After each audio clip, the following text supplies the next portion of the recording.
Bismillah, alhamdulillah, wassalatu wassalamu ala rasulillah Nabina Muhammad bin Abdillah wa ala alihi wa ashabihi wa mawalah amma ba'd. Yang sama-sama kita hormati dan kita muliakan sahibul majlis Bapak Haji Ade Rex Slamet Riyadi. Kita doakan bersama semoga Allah Subhanahu wa taala senantiasa panjangkan umurnya, Allah sehatkan badannya, Allah lancarkan segala urusannya, Allah berikan rezeki yang melimpah dan barokah. Guru-guru kita yang sama-sama kita hormati dan kita muliakan, yang selalu memberikan bimbingan kepada kita setiap malam Jumat atau di hari Minggu di kajian ibu-ibu Bastarim Ariyat. Alhamdulillah yang senantiasa istiqomah Bapak Ustaz Amung atau Makmun Nawawi, Bapak Amil Al-Internasional, Bapak Ustaz Lili, dan kesepuhan-kesepuhan yang bisa hadir pada acara pengajian rutinan malam ini. Tak lupa Bapak, Ibu, serta anak muda jemaah Majelis Taklim Aliyah. Rasulullah sallallahu alaihi wasallam pernah menyampaikan la tazulu qadam 'abdin yaumil qiyamah hatta yus'ala an arba'in. Nanti tatkala kita sudah meninggal, ada di yaumul akhir, kemudian melangkah kita berjalan menuju surganya Allah Subhanahu wa taala. La tazulu qadam 'abdin yaumil qiyamah. Ternyata langkah kaki kita itu tidak akan melangkah, tidak akan menuju ke dalam surga hatta yus'ala an arba'in, sebelum ditanya tentang 4 macam perkara. Yang pertama, an umrihi fima afnahu. Tatkala kita diberikan usia, diberikan umur, hidup di dunia digunakan untuk apa? Waktu kita, usia kita. Saya mungkin pernah menyampaikan umur manusia itu masing-masing mengikuti umur nabinya. Kalau Nabi Adam usianya 950 tahun, maka umur umat Nabi Adam rata-rata saat itu usianya 950 tahun. Kalau Nabi Nuh usianya 800 tahun lebih, rata-rata usia orang saat itu 800 tahun. Kalau Nabi Ibrahim usianya 200 tahun, rata-rata orang saat itu usianya 200 tahun. Dan kita mengikuti usia Nabi kita. Berapa usia Nabi kita? 63 tahun. Maka kata Nabi, amaru ummati ma baina sittin ila sab'in. Usia umatku itu tak jauh antara 60 tahun sampai dengan 70 tahun. Wa aqalluhum ma yadudu jadi. Ada yang lebih dari 70 tahun tapi cuma sedikit katanya. Orang-orang dulu usianya panjang-panjang, benar enggak Pak? Ada yang sampai 80 tahun, ada yang 100 tahun. Sekarang mah 65 tahun aja Bapak sekarang geus batuk-batukan. Lebih ya Pak ya? 60 pas. Kenapa? Karena memang orang zaman dulu itu apik-apik makanannya, perilakunya, ucapannya, hatinya bersih-bersih, beda dengan orang sekarang. Ustadz juga zaman dulu mah beda-beda. Zaman dulu ustadz sedikit Pak, apalagi kiai lebih sedikit. Mungkin di kampung Ariyat ini dulu ustadz jarang Pak ya. Ayeuna kan ustadz lebih banget Pak, abrek-abrek. Dalam satu masjid berapa ustadz yang isi? Hampir kami ustadz. Oh jadi kami ustadz, macam-macam ya, khusus taklim, ya ayo khusus nikahkeun, mami khusus nikahkeun tah. Ayo khusus ceramah macam-macam. Tapi baru lama ustaz saeutik umat kami aneh zaman ayeuna mah ustaz loba ya, tapi jelema makin goblok oge loba. Karena kadang ustaz-ustaz ge ngelolok goblok gitu ya. Kalau ustaz goblok ya bagaimana hancur. Tapi insyaallah ustaz-ustaz di Lestari Madinah mah bareng kabeh. Amin. Maka orang tua zaman dulu luar biasa. Bagaimana hatinya bersih, memberikan makanan kepada anak-anaknya dari makanan dari rezeki yang halal. Saya ingat suka nyimak ceramahnya Ustadz ini Habib Bahar satu lagi. Dia mengatakan kalau saya datang ke kampung, datang ketemu sama kiai kampung, rumahnya sederhana, pakaian yang juga kagak bagus. Beda saat dia berdoa untuk saya, ya Gus Bahar itu pernah ngomong gitu, dengan kiai yang tinggal di kota, pesantrennya besar, mobilnya mewah, rumahnya bagus. Beda, walaupun dia yang di kampung ini doainnya doanya biasa saja, ya. Kemudian rumahnya juga sederhana, tapi karena hatinya bersih, begitu diamin itu langsung nyetrum ke hatinya, langsung dikabul dan diijabah oleh Allah Subhanahu wa taala doanya. Kenapa? Karena yang dimakannya sama Ustaz sama kiai bersih semua, halal semua. Maka kita jangan pernah memandang orang dari segi hartanya. Pandang orang itu dari segi adabnya dan agamanya. Itu yang diperintahkan oleh Rasulullah SAW. Unzuru, innallaha la yanzuru ila ajsamikum walakin yanzuru ila qulubikum. Allah enggak pernah melihat fisik seseorang, tapi Allah melihat hati dari seseorang. Maka alhamdulillah sampai dengan detik ini kita dibimbing oleh Allah Subhanahu wa taala, langkah kaki kita menuju ke tempat yang mulia Majelis Ta'lim. Dibimbing di sana kita setidaknya setiap malam Jumat kita bisa kumpul membaca Al-Qur'an, minimal surat Yasin, tahlil, tasbih, tahmid, mengirim hadiah, membaca doa. Dibimbing oleh Allah Subhanahu wa taala, masih mau kita melakukan amal-amal yang soleh. Di dalam hadis yang lain Rasulullah SAW menyampaikan, khairun nas man tala umuruhu wa hasuna amaluhu. Orang yang paling baik adalah orang yang semakin bertambah usianya. Ingat, tambah usia itu kalau pergantian tahun atau misalkan dia hari miladnya, hari ulang tahunnya, bertambahnya hitungan jumlah angka usia, berarti semakin berkurang jatah dia hidup di dunia. Makanya orang-orang yang alim, begitu dia bertemu dengan hari miladnya, hari dilahirkannya, dia tidak melakukannya dengan pesta, tapi dia melakukannya dengan muhasabah. Apa itu muhasabah? Merenung. Ini kira-kira usia yang sudah Allah berikan kepada kita, udah kita gunakan untuk apa saja? Kalau kita kan nggak sekarang, ya. Zaman sekarang rata-rata begitu ulang tahun kayaknya bahagia banget, panjang umurnya, padahal murangan umurnya. Saking bahagianya mau nyanyi-nyanyi selamat ulang tahun, padahal nambah. Jatah hidupnya berkurang, usianya bertambah. Orang yang paling baik adalah orang yang semakin bertambah usianya juga semakin bagus amal ibadahnya. Semakin kolot, makin bagus gitu lah. Apalagi kata ulama, kalau ada orang usia 40 tahun, ya, tidak ada perubahan dalam tingkah lakunya, tidak ada perubahan dalam amal solehnya, gitu-gitu aja, berarti pertanda orang itu tidak akan bisa berubah. Makanya kata ulama, man kana yaumuhu khairan min amsihi fahuwa rabihun. Orang yang hari ini lebih baik harinya dari hari kemarin, ala kulli hal, dalam berbagai macam hal, dia adalah orang yang beruntung.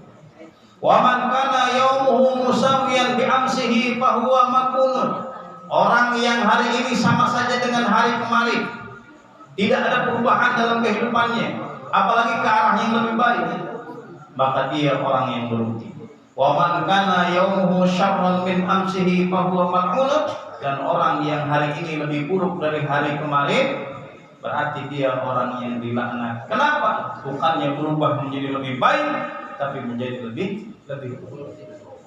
Mudah-mudahan di akhir-akhir hidup kita, ya, di sisa-sisa umur kita bisa terus memperbaiki diri, manfaatkan untuk ibadah kepada Allah Subhanahu wa taala.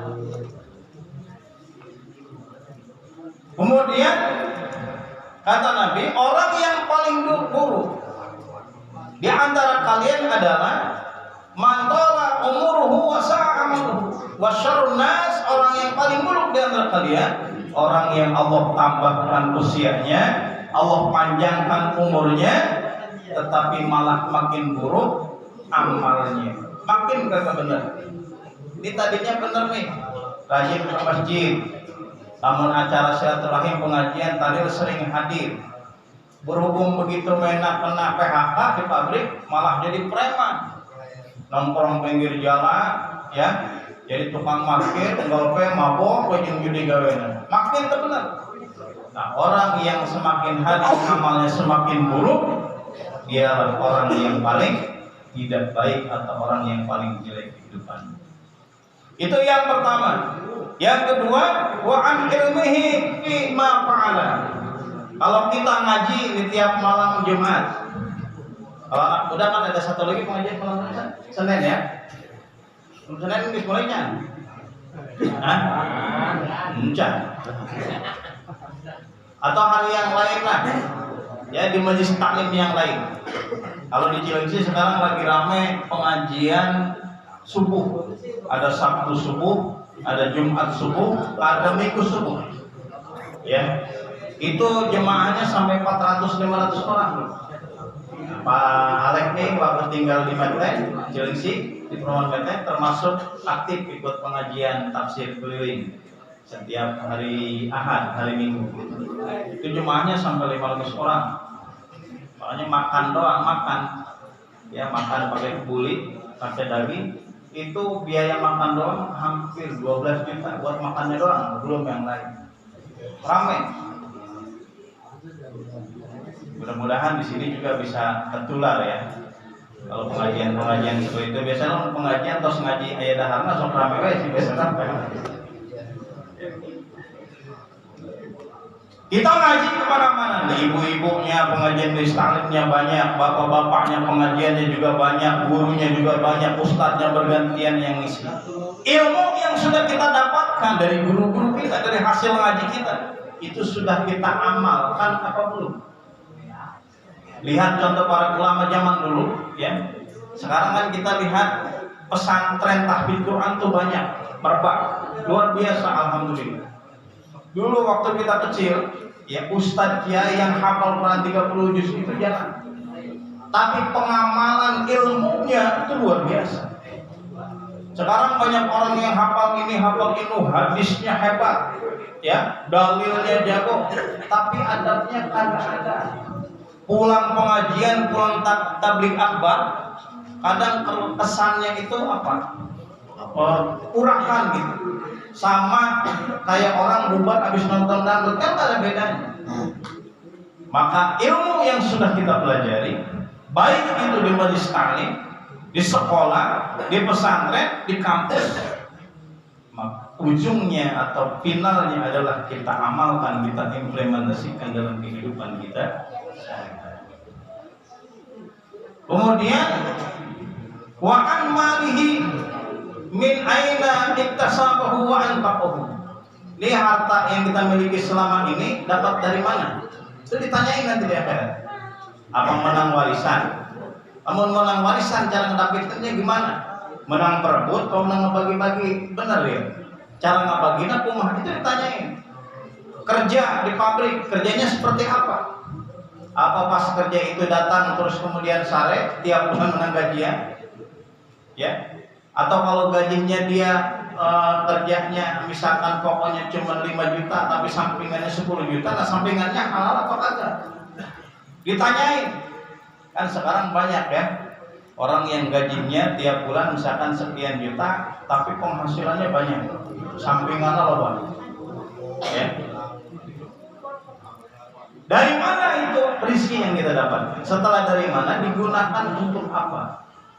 Dalam Islam itu rezeki itu, harta itu bukan hanya bagaimana cara mendapatkannya, tapi juga bagaimana cara menggunakannya. Menggunakannya harus benar, dapatnya juga dengan cara yang benar. Beda dengan agama yang lain ya. Agama yang lain mah yang penting tuh uang bukan dapat hasil mencuri, hasil merampok. Yang penting tuh caranya benar. Masalah menggunakannya, yang dipakai judi ndak dipakai mabok, ndak dipakai kajab lagi kita masalah selagi tengah rugikan batu. Tapi di kita enggak, Dalam Islam tidak, ya, walaupun itu sudah halal, menggunakannya salah, itu bakal berarti. Carinya dengan cara yang benar, yang halal, menggunakannya juga dengan cara yang dibolehkan oleh syariat agama. Wa an jismihi bima ablahu, yang keempatnya nanti akan ditanya di jasad kita selama kita hidup. Allah berikan kita mata, telinga, lisan, tangan, kaki, kolbu, akal, digunakan untuk apa saja?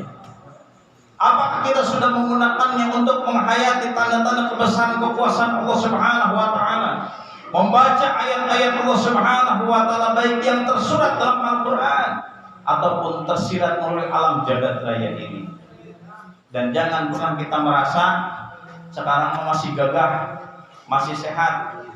Oke, ibadah di masjid mah, rajin ke masjid mah, lamun geus kira-kira kolot.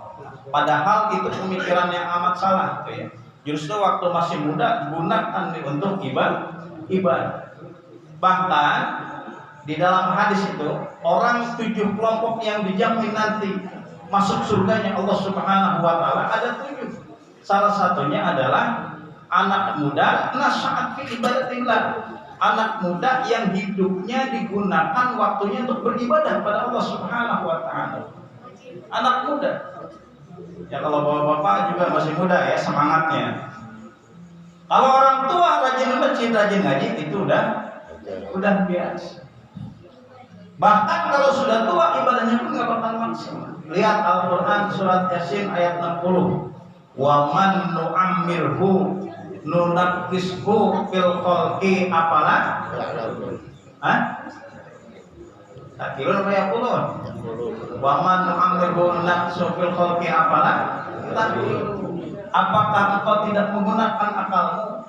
Orang itu sehat ada batasnya, usia ada waktunya, kekayaan ada habisnya, cantik enggak selamanya, gagah ganteng enggak seterusnya. Semuanya akan pudar, akan hilang. Lama kelamaan seiring perjalanan waktu.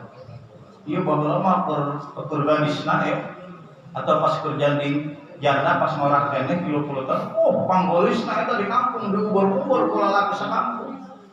Kira-kira usia 60 geulis kene teh. Hah? Berubah. Peo untuk geus ompong ya, kulit geus peo geus berubah. Walaupun korona mah panggolis-golis. Ya, artis-artis juga kan kayak gitu. Orang mau lo garulis banget, karena yang geus kolot kan teu geulis teh. Bapak oke sarua pasti bahwa lama buah ganteng ya. Tapi kiran geus kolot sarua kolot bongkong ya. Boro-boro nanti karena ngagandong awewe lempang awewe geus teu kuat. Kenapa? Itu akan semakin bertambah usia, semakin hilang. Rapun, mata sudah mulai keras, cili anu tadi normal mulai udah. Dan orang mau huntu rapih kene ngadahar naon oge bisa, tapi lamun geus ompong boro-boro on ngadahar kaca, ngadahar sangu anu rada berasa geus terkuat. Kenapa? Karena makin lama makin berubah, tenaga geus terkuat. Kalau anak-anak muda kan tenaganya kuat, dibawa ke tempat gym, fitness, oh bagus-bagus badan. Tapi aki-aki masih usia 60 tahun. Apa sekolah saya dulu ajakin fitness juga nggak mau deh. Kalau fitnessnya dari awal. Dulu kan saya nge-gym sama Pak Alek di Cilengsi, ya, supaya badannya bagus gitu. Kalau masih muda-muda. Tapi kalau tentu bisa. Itu dalam Al-Quran, manusia itu makin lama akan hilang apa yang menjadi anugerah Allah yang Allah berikan kepada dia. Maka selagi kita diberikan kesehatan, diberikan waktu, diberikan oleh Allah Subhanahu wa taala kelebihan rezeki, diberikan oleh Allah Subhanahu wa taala kita hidup di dunia ini, di akhir-akhir hidup kita, di sisa-sisa umur kita, mari kita manfaatkan untuk beribadah kepada Allah Subhanahu wa taala. Dan juga tetap kita berikhtiar untuk mencari anugerah Allah di dunia. Firman Allah, wabtaghi bima ataqallahu daral akhirah wala tansa nasibaka minad dunya. Sok ibadah Ya, sebanyak-banyak sebagai bekal kita di akhirat, jangan lupakan kita di dunia juga untuk bekerja, berusaha supaya seimbang antara dunia aja yang pula akhirat mulu tapi tidak digawe saja mohon atau digawe mulu tidak ibadah untuk berbanding lurus antara dunia dan akhirat. Allahu a'lam bishawab wa ilahil marji wal ma'ab. Assalamualaikum warahmatullahi wabarakatuh. Waalaikumsalam.